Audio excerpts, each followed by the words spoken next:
The world is a different place today.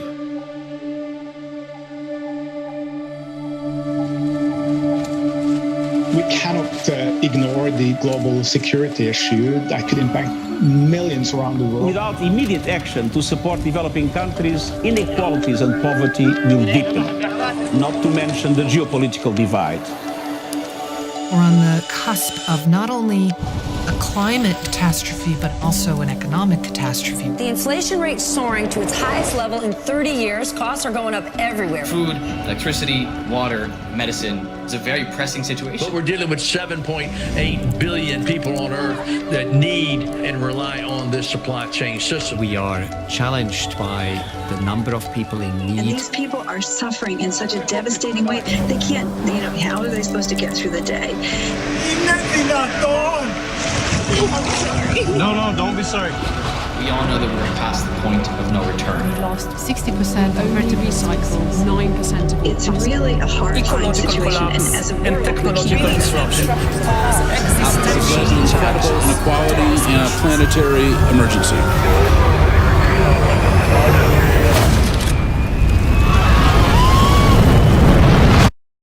Jesus is coming. It's time to wake up.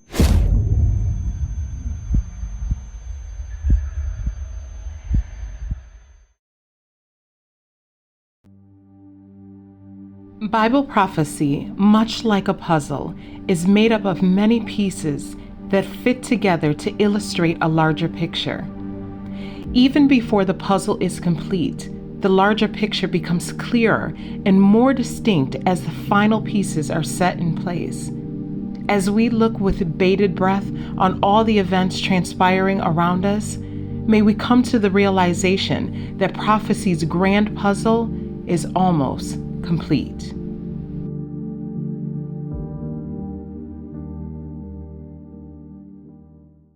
Let's also be clear. The future is not just happening. The future is built by us, by a powerful community as you here in this room.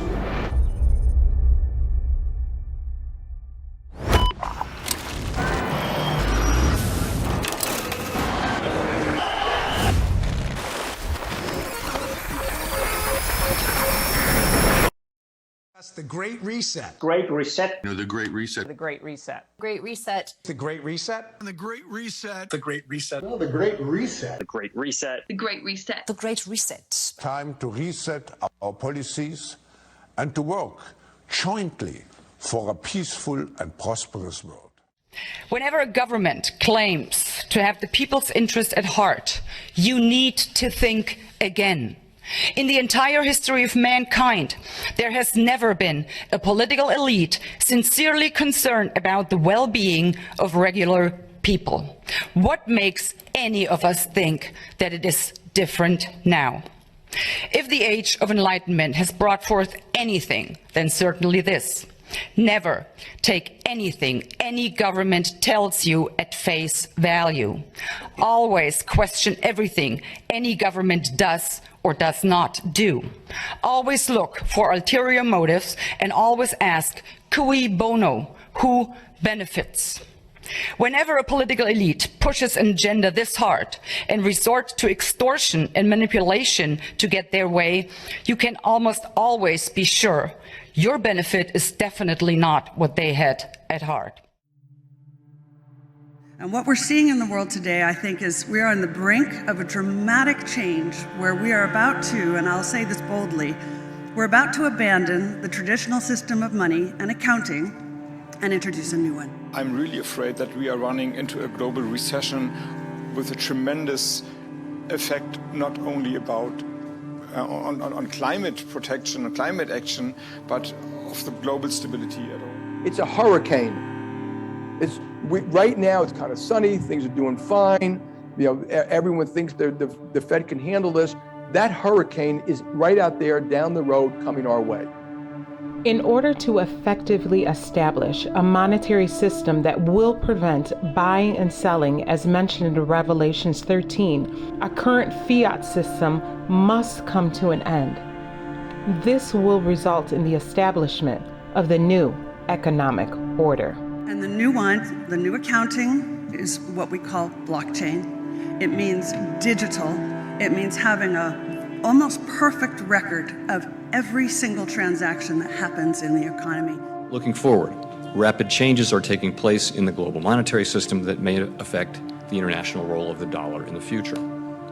As our white paper on this topic notes, a U.S. CBDC could also potentially help maintain the dollar's international standing. The United States might be on the brink of creating a digital dollar. In March, President Biden signed an executive order tasking federal agencies with exploring crypto regulations, including the development of a central bank digital currency. According to the Bank of International Settlements, in order for CBDCs to ensure transparency and combat illicit activities, full anonymity is not plausible.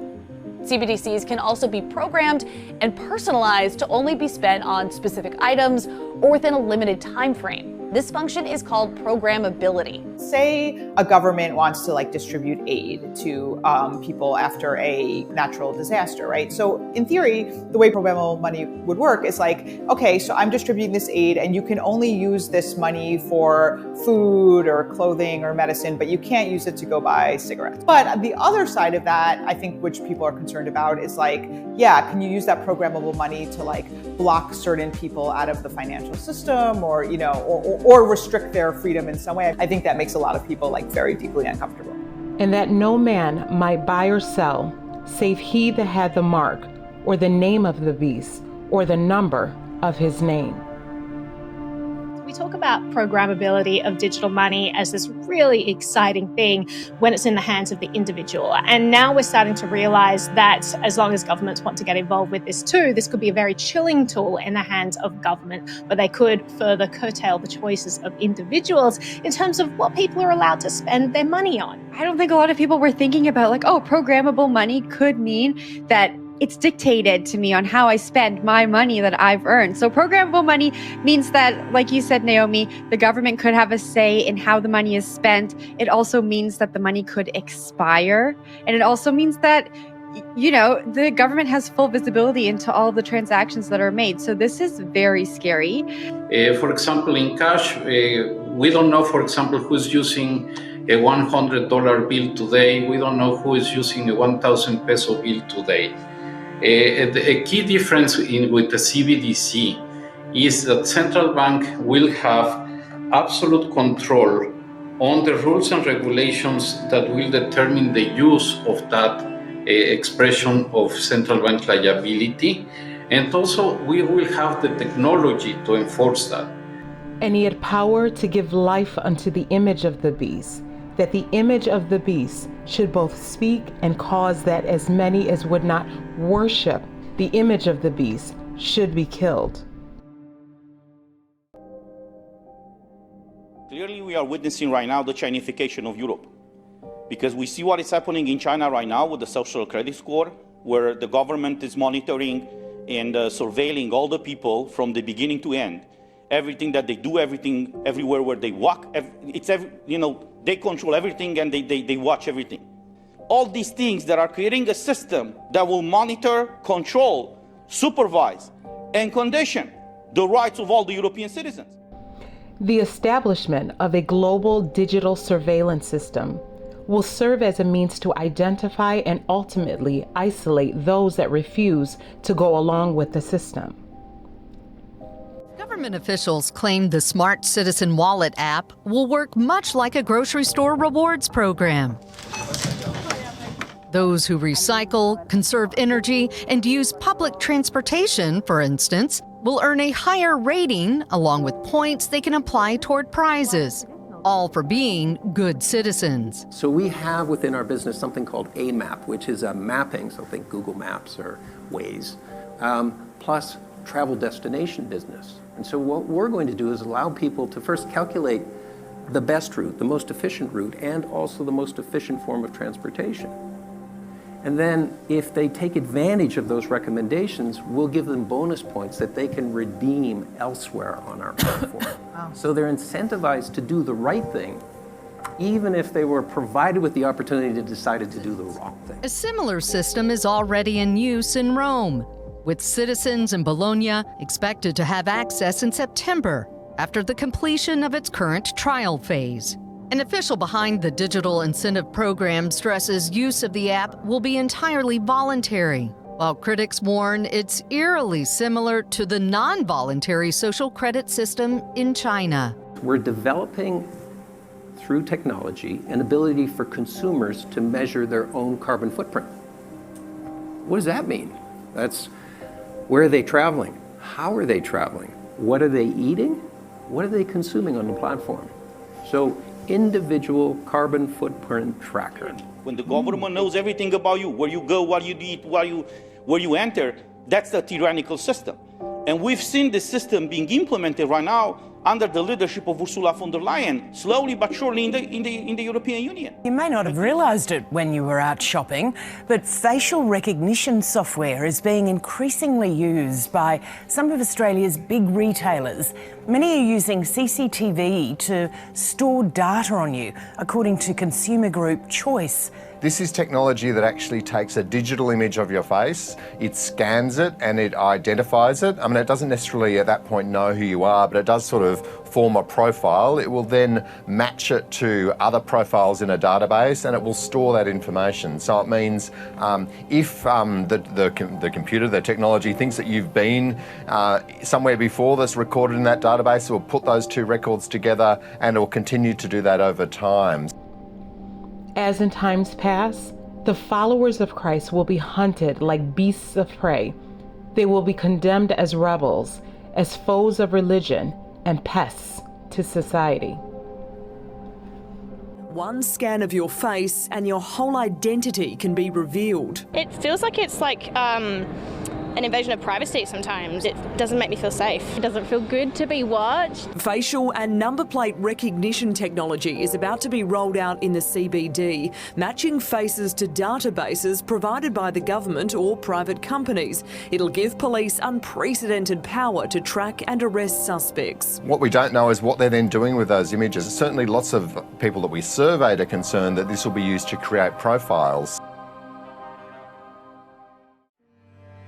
And then, I'm afraid the one that I am going to sound, I guess, rather apocalyptic about is food. And that is a major worry, and it's not just, I have to tell you, a major worry for this country, it is a major worry for the developing world as well. Also turning to grains, as we get a warning from the United Nations and Grow Intelligence saying that the world only has 10 weeks worth of wheat consumption in its reserves. We currently only have 10 weeks of global consumption sitting in inventory around the world. Conditions today are worse than those experienced in 2007 and 2008. It is important to note that the lowest grain inventory levels the world has ever seen are now occurring, while access to fertilizers is highly constrained, and drought in wheat-growing regions around the world is the most extreme it's been in over 20 years. A perfect storm of several problems is decimating the world food supply. It's being called the biggest food crisis since World War II. Russia and Ukraine together produce almost 1/3 of the world's wheat, but Ukrainian farmers have been sidelined by the war, and Russia has banned exports. They've got to be planting again and harvesting again. If they don't, then you're going to have a global supply problem. You got catastrophe coming to catastrophe. So don't be surprised if you don't see destabilization in several nations over the next 6 to 9 months. The spirit of unrest, of riot, and of bloodshed are rife as food insecurities exacerbate an already fragile system. Anger and frustration on the streets of Colombo. Months of shortages with no end in sight. We need a gas, only gas. I am a mother, my child I have. I can't give anything to ask my child. For days, chaos in Peru. Roadblocks on fire as protesters throw rocks and sticks at police. Authorities shooting tear gas into crowds as they march towards the legislative palace in Lima. Demonstrators have been taken to the streets across Peru, at times clashing with police. We have to work double help each other financially. We have to do overtime, work all day. Sugar was 2.5 soles a week ago. Right now it's 6. Chicken was 12 soles 2 days ago. Now it's 16.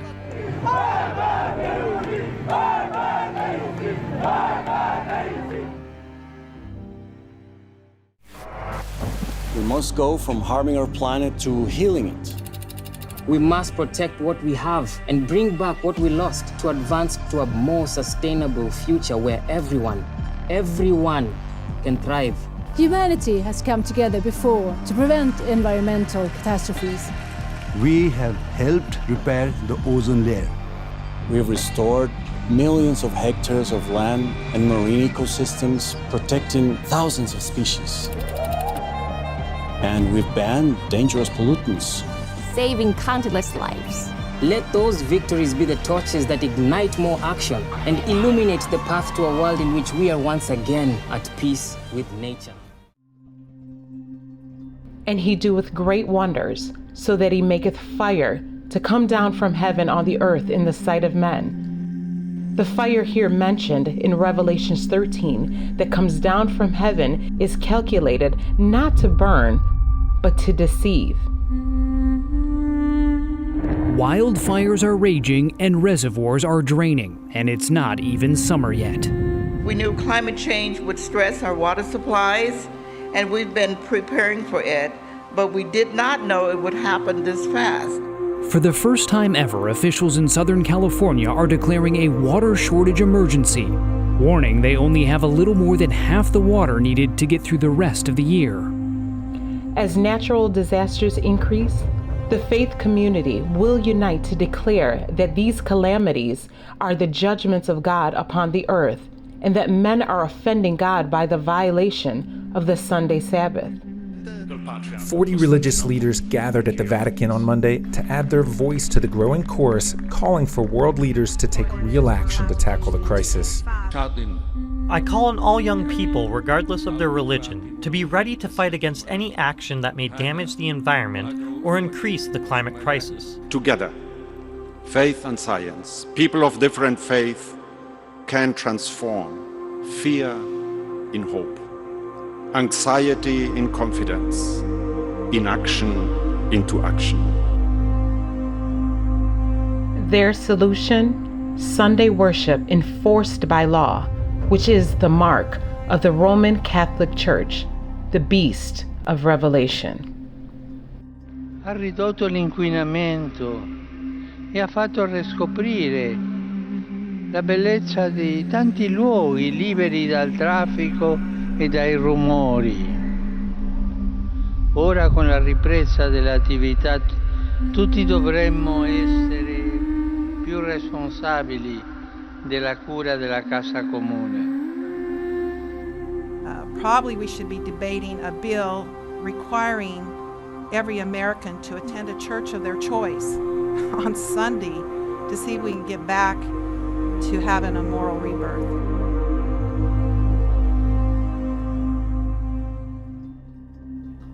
History is truly at a turning point. We do not yet know the full extent and the systemic and structural changes which will happen. However, we do know that global energy systems, food systems, and supply chains will be deeply affected.